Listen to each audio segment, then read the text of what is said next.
Welcome back to Talk of the Town. This is our final segment today, and we're meeting Jason Belaungi. He's the Assistant Director from a nonprofit called Access to Independence. Thanks for joining me today. Thanks for having me.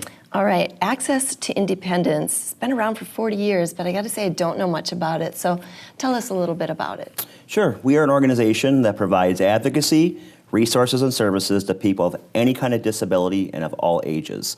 And we serve all of Dane County, as well as Columbia, Dodge, and Greene counties. You sound like a busy guy, I got to say. That's a bit of a range. Let's talk about the services. You mentioned services to help these folks. Like what? Sure. So our services are free to those who receive them.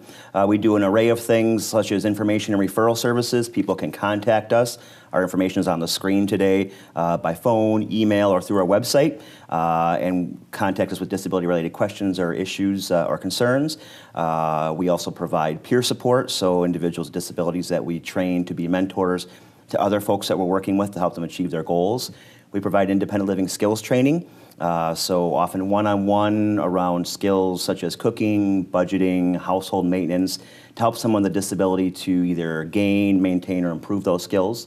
We do advocacy services, working one-on-one with individuals to help with issues around housing, long-term care, transportation, a number of things that they may want to gain self-advocacy skills or have an advocate support them through the process.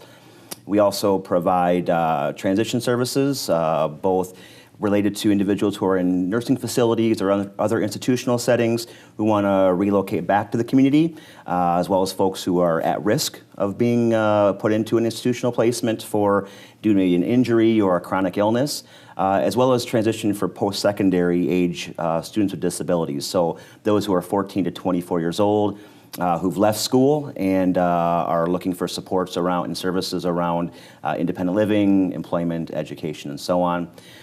We also have a youth program, so as I mentioned, we serve all ages, all disabilities, and we do work with young people and families around advocacy, technology, skills training. We do some classes right in area high schools with students with disabilities around self-advocacy, money management, and employment soft skills.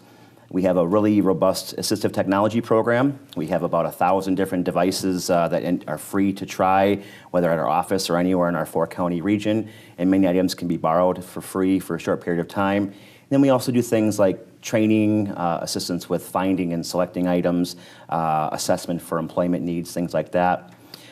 We provide accessibility services, so whether it's home accessibility, home safety, could be public accommodation issues, public access, those sorts of things. We provide a lot of work around that.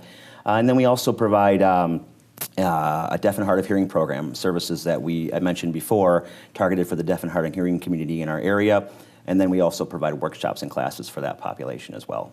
That's it? Just those That's few all. things? And we're a small organization with an incredibly hardworking staff who provide all those in that 4-county area. That is a heck of a list, Jason. That's very impressive. And I don't think you even mentioned the assistance when it comes to some legal questions that folks might encounter too. So more advocacy, correct, yep. Yeah. So it could be working on, like I mentioned, housing or long-term care, where someone may not understand their rights and responsibilities to a particular program, or they're not acquiring a service that they need and aren't sure where to start, what to do, and we're not there to be an attorney. We don't provide legal services, but to help walk through that process and really empower somebody with a disability to be in charge of that situation. Well, the good news is you don't have to remember that huge laundry list. That's very impressive. You can just go to your website. I saw that you have a nice link, a nice tab that lists all those different services. So the way that folks can maybe get access to those services is starting with your website or a phone call? Yep, our phone number, the 608-242-8484.